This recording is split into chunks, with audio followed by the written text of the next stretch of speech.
the engine of my motorbike and weaved recklessly through the late-night traffic. My phone was clenched tightly in my hand, the GPS on it, my only guide. I was close, so close. But suddenly, a car door flung open right in my path, and there was no time to swerve. I crashed into it full tilt, the world spinning as I was thrown to the ground. My bike skidded away as I scrambled across the road for my phone. Miraculously, it was still intact. The driver of the car I'd crashed into ran over to see if I was okay, but I shoved him aside and leapt into his car. "I'm sorry!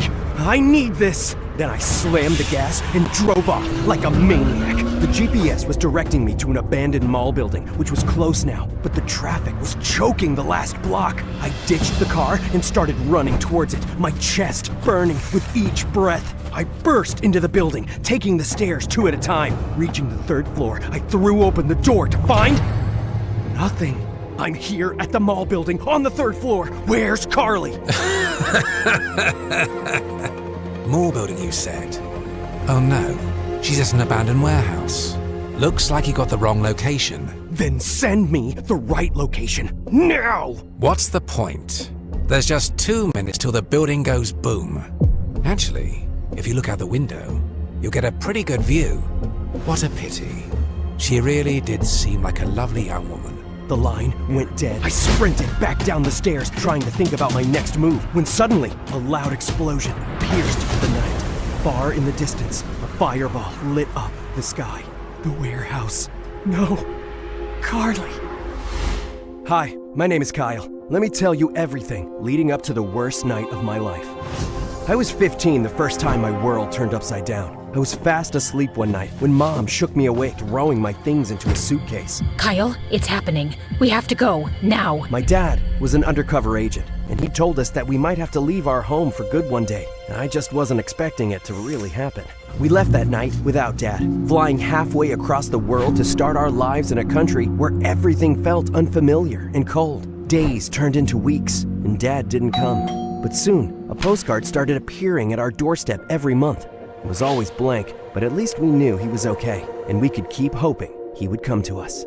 But he never did. And by the time I was in law school at 20, those postcards were my only connection to him. Then suddenly, they stopped coming too. Every time I thought about why, I felt sick to my stomach. One night, I was heading home from a late-night study session when suddenly 2 figures emerged from the shadows. Before I could react, strong hands gripped my arms, pulling me into the back of a car. Someone pressed a strong-smelling cloth to my face, and almost instantly, I blacked out. When I finally came to, I found myself in a dim room, facing a man and a woman. Kyle, don't panic. We're not gonna hurt you. We worked with your father. The 2 of them explained everything. Dad's cover had been blown during his assignment, and he had to go into deep hiding.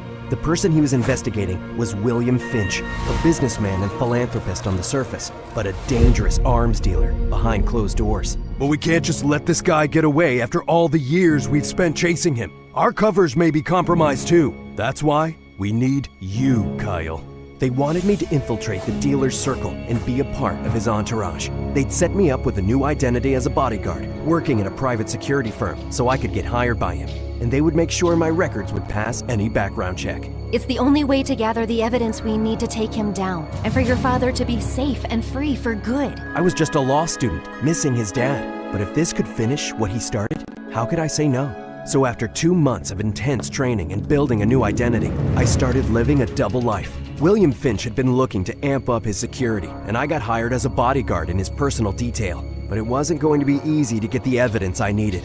His old bodyguards watched me like a hawk, and I could sense that I didn't have Finch's trust yet. I had to earn it, and my dad's associates and I came up with the perfect plan. Finch had planned to inspect one of his warehouses on the city outskirts one morning, and the route was isolated. As Finch's sleek black car snaked along the road, I was in the SUV directly behind him, alert and ready. A truck barreled toward us from the opposite direction. Why is that truck speeding up? Wait, it's not moving aside. It's headed straight for Mr. Finch's car. As the driver's eyes opened wide with horror, I grabbed the wheel from him, yanking it hard. Our SUV swerved, crashing into Finch's car to knock it off its collision course. The truck missed his car and clipped the tail of our SUV, which went spinning out of control several times before finally coming to a stop. Just then, I saw Finch step out of his car. No, get back in! A bullet pierced the air as I leapt towards Finch. A few more bullets were fired from the truck before it sped away. When I stood up, I noticed my arm was bleeding. It had been grazed by one of the bullets intended for Finch. Kyle, I think you just saved my life. That's what I'm here for, sir. I recovered from the injury soon enough. And more importantly, the life-saving mission we had orchestrated had convinced Finch of my loyalty. And this granted me deeper access to his operations. I was by his side all the time now, which meant I was there for important meetings and transactions. And with the undetectable taping devices I had, I was able to record everything.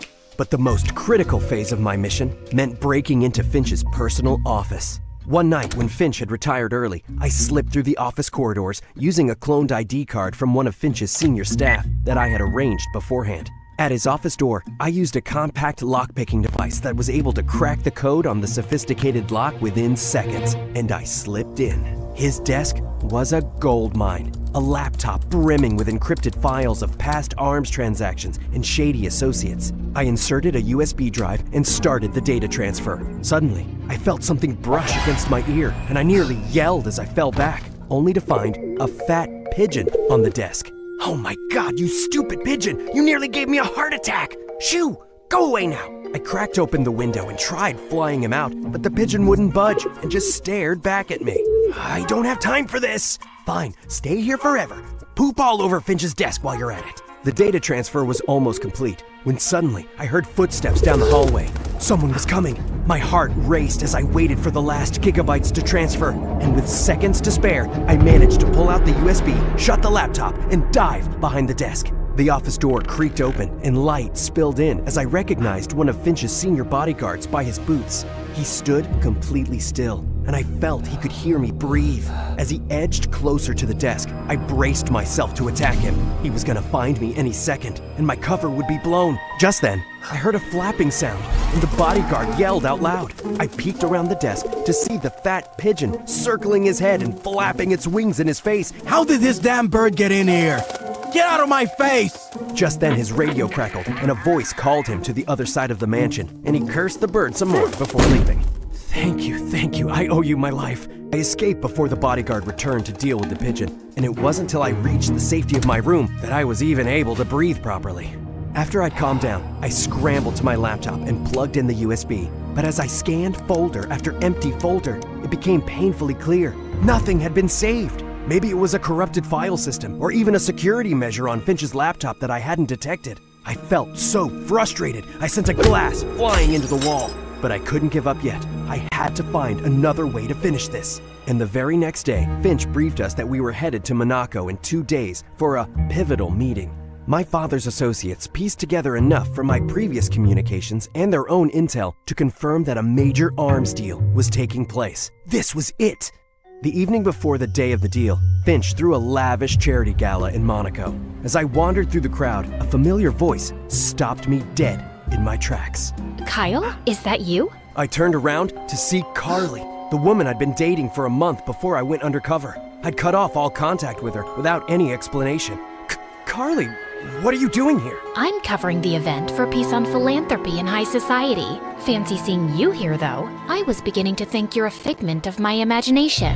You know, because of the way you vanished into thin air. My heart was caught in my throat. I could feel Finch's gaze on me, and I just couldn't let her blow my cover. I just wasn't that into you.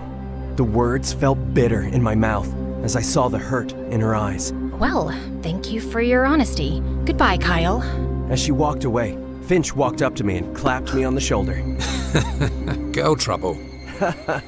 Yes, sir. You know how it is. 2 dates and they start planning the wedding. Finch's eyes followed Carly's retreating figure. Perhaps ask her to the celebration party after tomorrow's deal goes through. Sure. I'll see what I can do, sir. As Finch laughed and moved away, my thoughts were only on the next day. Enjoy the party while you can, Finch. Tomorrow, you'll be celebrating behind bars. The next day, the arms deal was taking place in a warehouse at the edge of the city, and the air was thick with tension as Finch and his entourage stood waiting. He looked completely calm.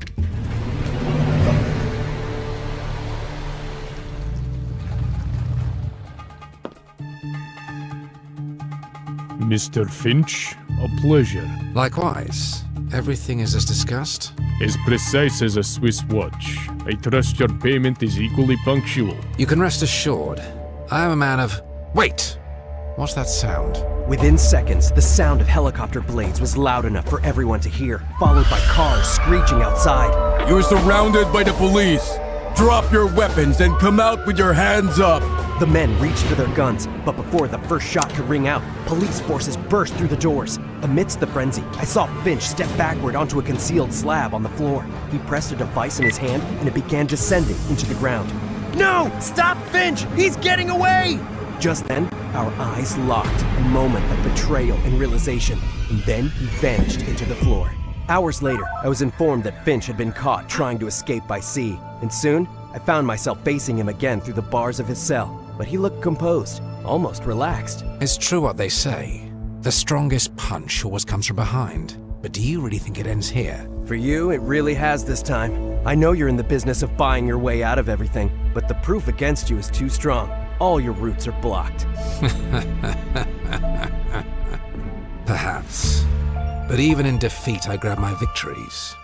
And you know how misery loves company. Check your phone, Carl. I had received a message that hit me like a punch to the gut. A photo of Carly, tied up, her eyes wide with fear, followed by a location pin.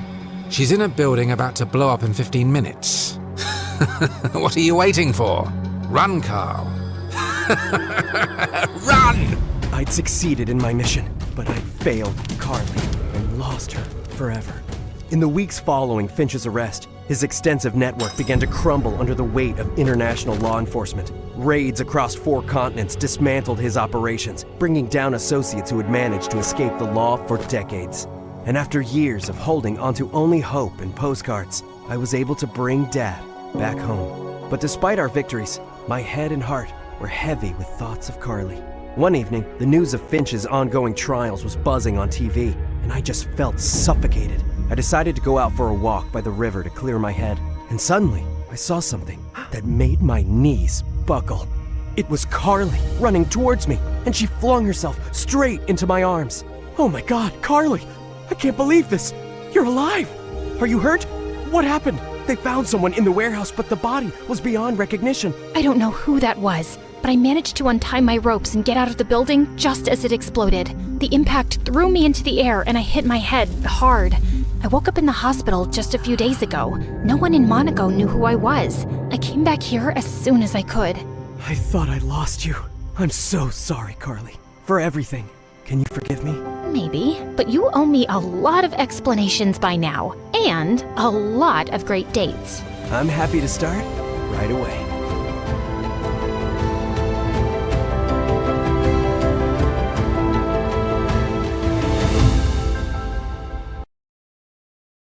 Subscribe to my channel.